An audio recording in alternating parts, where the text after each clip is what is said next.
Jadi sekarang ada 3 kurikulum yang ada di Indonesia yang jalan. 1, K13 murni, belum revisi. Ada K13 revisi masa pandemi, kurikulum pandemi, kurikulum darurat. Ini contoh yang saya ambil ini adalah kurikulum darurat. Karena kurikulum darurat yang diajarkan adalah KD-KD yang esensial saja. KD-KD kompetensi dasar yang esensial. Apa kriteria esensial? Ingat UKRK supaya gampang ingatnya. Punya itu urgen, penting.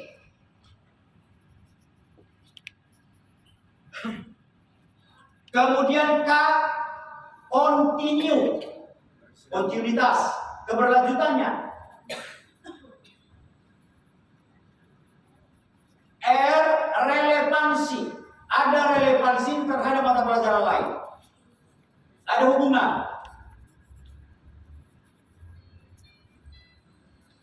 Yang terakhir adalah keterpakaiannya dalam kehidupan.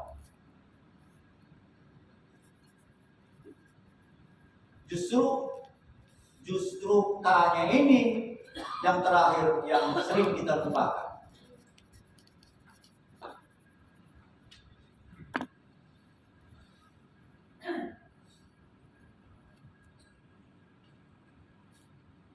Sayuran-sayuran yang banyak mengandung vitamin B apa?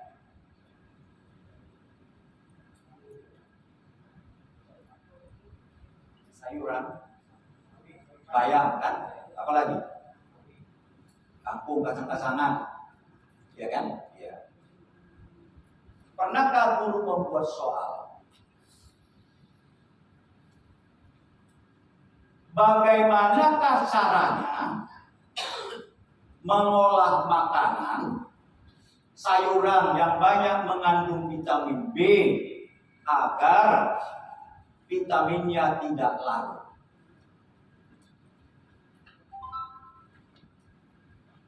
Gak pernah.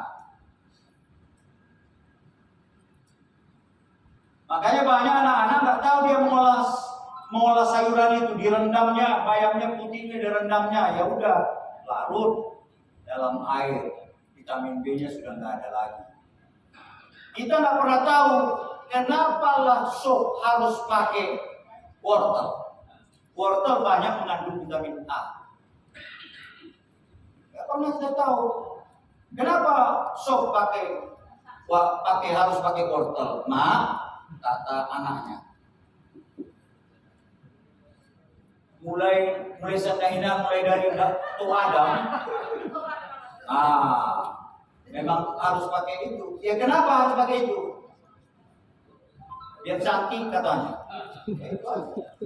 Padahal karena wortel banyak mengandung vitamin A, dia akan mudah larut dalam lemak. Jadi makan sop itu nggak penting kali sebenarnya makan dagingnya, tapi makan kuahnya. Tapi kan orang nggak pernah paham itu. Kuahnya saja yang dimakan kita karena sudah larut dalam air semua, proteinnya, lemaknya sudah larut ke dalam air. Nah, yang seperti inilah belajar keterpakaiannya, UKRK yang terakhir, keterpakaian dalam kehidupan. Itu yang ditanya. Oke, nah kita ulangi. Pengetahuan tadi ada berapa? Pengetahuan apa yang pertama? Fakta, konsep, prosedur, metakognitif. Tingkatnya ada 6. C1 ingat, C2 paham, C3 bisa menerapkan, C4 analisis, C5 mengevaluasi, C6 mencipta atau mengkreasi. Itu yang tertinggi. C6 Itulah yang tertinggi, mencipta atau mengkreasi. Baru kemudian keterampilan. Keterampilan itu kalau secara umum dibagi dua. Ada keterampilan abstrak. Ada keterampilan konkret nyata.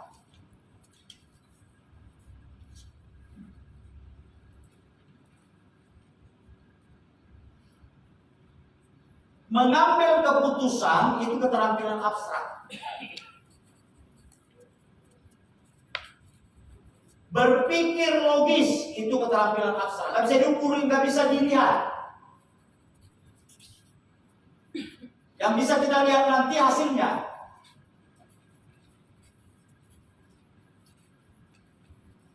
Baru kemudian keterampilan konkret itu yang nyata. Menendang bola, menari, yang bisa diukur lah, menggergaji, mengelas, itu keterampilan konkret. Tingkatnya ada 5. Tingkatnya 1, P1. Kalau tadi kognitif C1, C2, C3, C4, C5, C6. Ini P1. P1 meniru.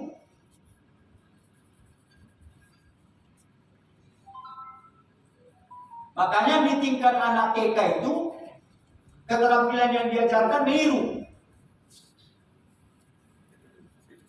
Maka anak di rumah pun, anak yang umur 6 tahun ke bawah itu adalah kaca orang tuanya.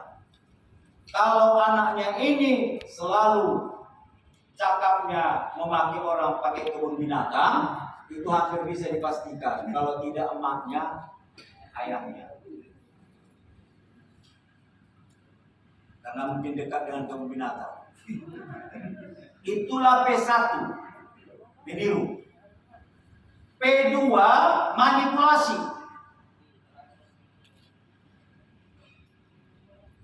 Jadi dia sudah menghubungkan yang ditirunya dengan yang baru. Misalnya yang sederhana, berjalan diikuti dengan gerakan melompat. Nah, ini gerakan manipulasi namanya. Gurunya mengajarkan tari. Contoh. 1, 2, 3, 4. Diikutinya, niru.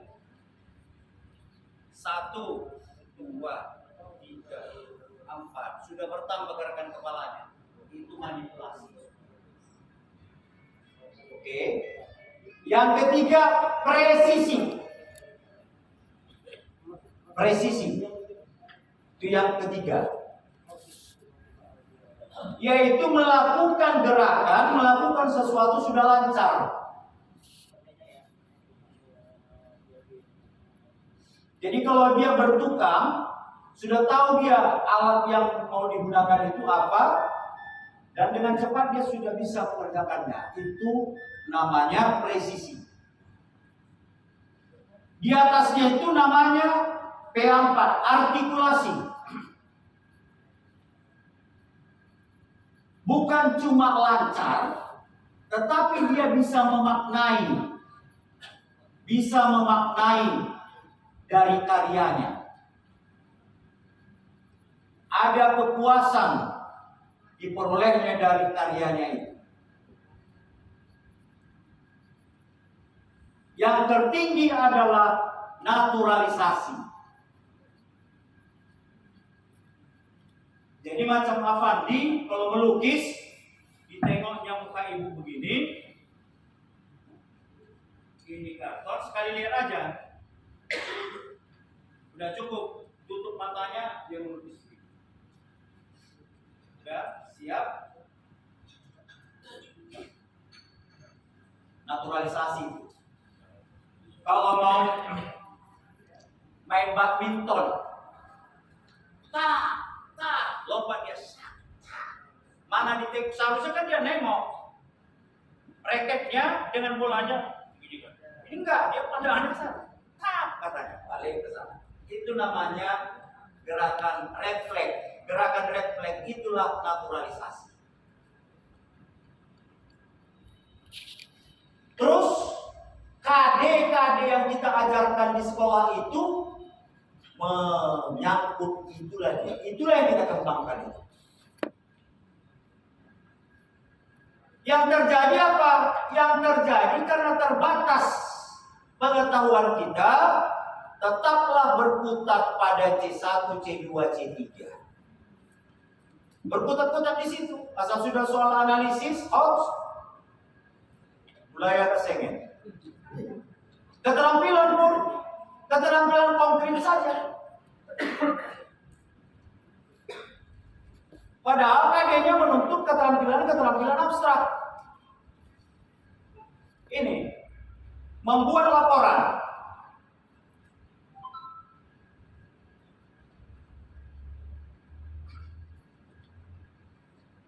Ini keterampilannya ya. Nah, ini keterampilannya. Keterampilannya membuat tulisan tentang gagasan penyelesaian masalah pencemaran di lingkungannya berdasarkan hasil pengamatan. Hasil belajarnya memecahkan masalah pencemaran di lingkungannya berdasarkan pengamatan dalam bentuk tulisan. Keterampilan, ya keterampilan.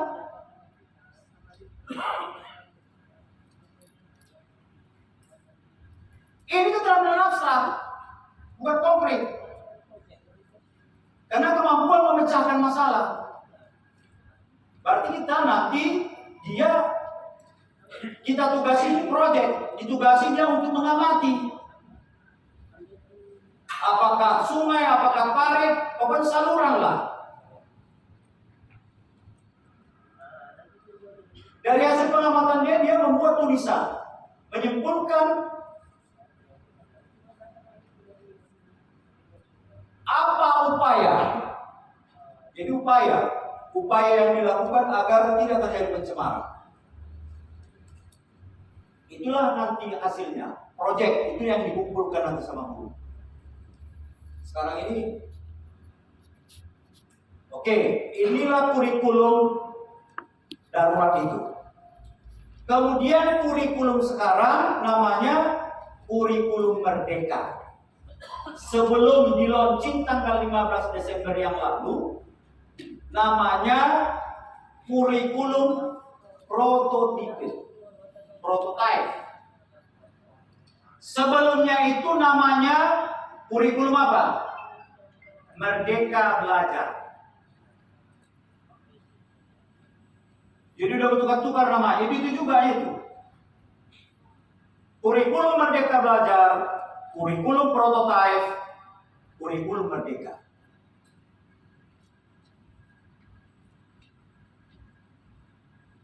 Bolehkah kita yang bukan sekolah penggerak memakai kurikulum itu?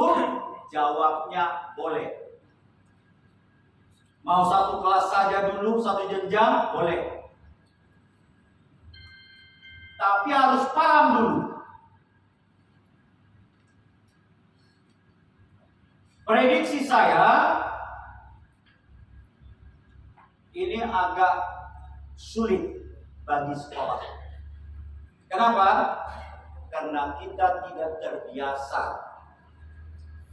terbiasa dengan kreativitas. Kita terbiasa dicekoki. RPP disuruh buat, tapi kenyataannya copy paste. Kurikulum KTSP, kurikulum 3 satuan pendidikan, itu sekolah yang buat. Kenyataannya lebih banyak copy paste. Nah, bagaimana kurikulum yang sekarang? Namanya kalau sudah jadi KOSP, Kurikulum Operasional Satuan Pendidikan. Yang buat siapa? Sekolah.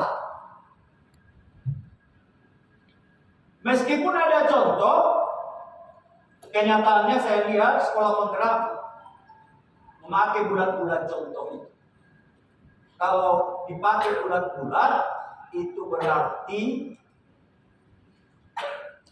tuntutan kurikulum merdeka itu tidak tercapai. Tidak jalan. Kenapa? Ilustrasinya begini. Supaya gampang mencernanya. Disiapkan di meja gigi. Sumbernya lengkap sudah dikasih. Inilah yang disebut dengan capaian pembelajaran. Istilahnya sekarang. Tidak KD lagi, CP. Capaian pembelajaran kelas 1 dan kelas 2. Dikasih gelondongan. Nanti saya tunjukkan. Dikasih gelondongan. Baru kemudian sekolah memilih mana CP yang diajarkan kelas 1, mana yang diajarkan kelas 2.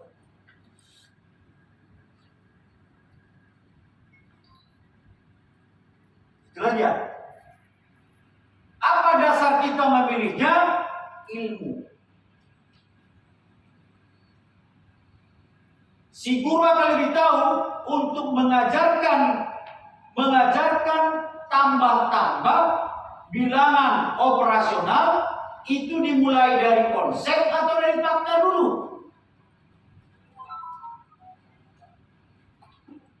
Ada yang bilang dari fakta, ada yang bilang dari konsep.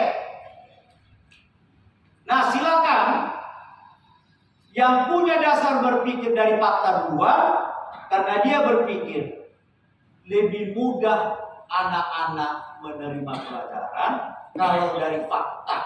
30 dibagi setengah itu ada 30 lidi, dipotong-potong 2 setiap 1 lidi.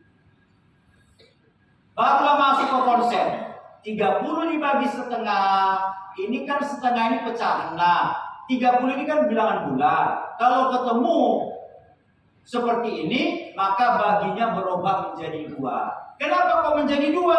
Karena tadi sudah kita potong 2. Jadi 30 kali 2. 30 dibagi seperempat. 120. Nah, kan gampang jadinya.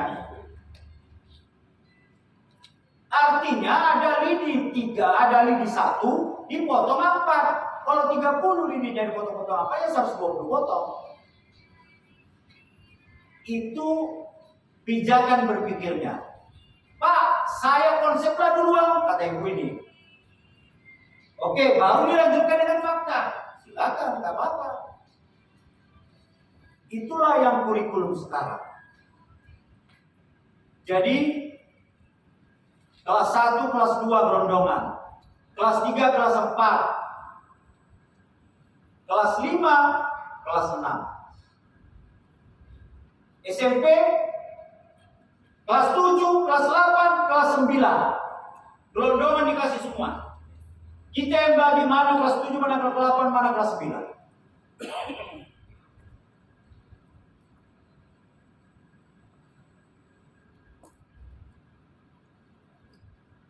Oke, baik. Itulah yang penting kita pahami dulu. Jadi kita sudah, kalau nggak duduk ini, tidak bisa. Jadi KD, tahu dia dulu, dipetakan dulu.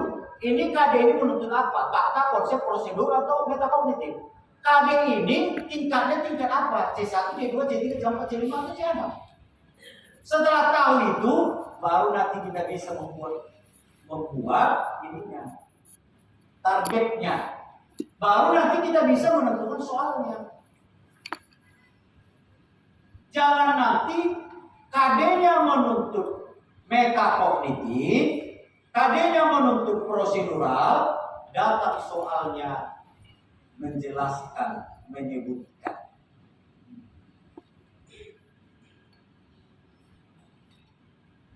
Dan itulah faktanya. Mari kita coba-coba dulu, kita buka dulu KD-KD yang lama. Ya, nggak usah kurikulum baru. Nanti ada saatnya Bapak dan Ibu mempelajari kurikulum baru ini. Nanti baru kita gali sampai dalam. Nanti kalau saya tunjukkan bagaimana menggali kurikulum Merdeka Belajar ini, sengit, jelas sengit.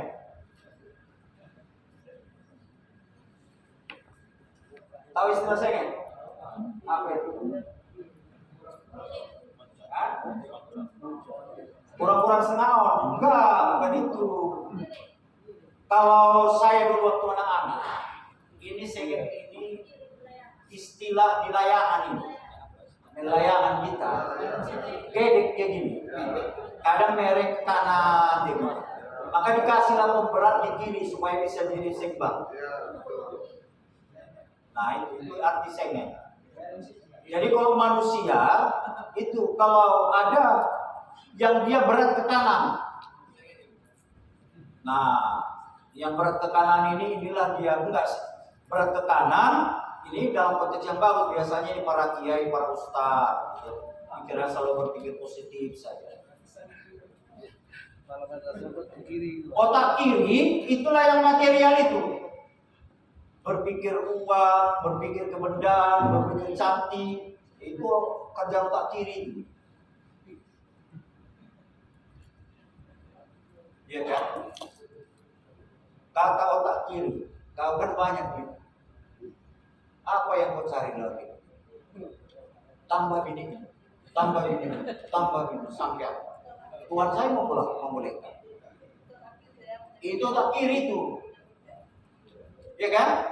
Nah, kalau otak kanan dia berpikir, betul banyak duitmu, tapi mengurus satu orang aja payah, binimu aja payah terus. Padahal mau tambah 3 lagi. Nah, itu kerjaan otak kanan itu. Makanya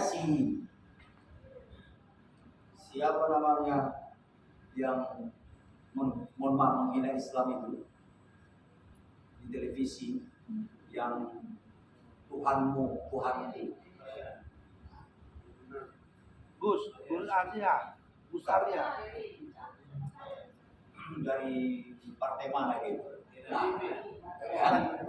Itu gitu antara otak kanan dengan otak kiri. Oh iya.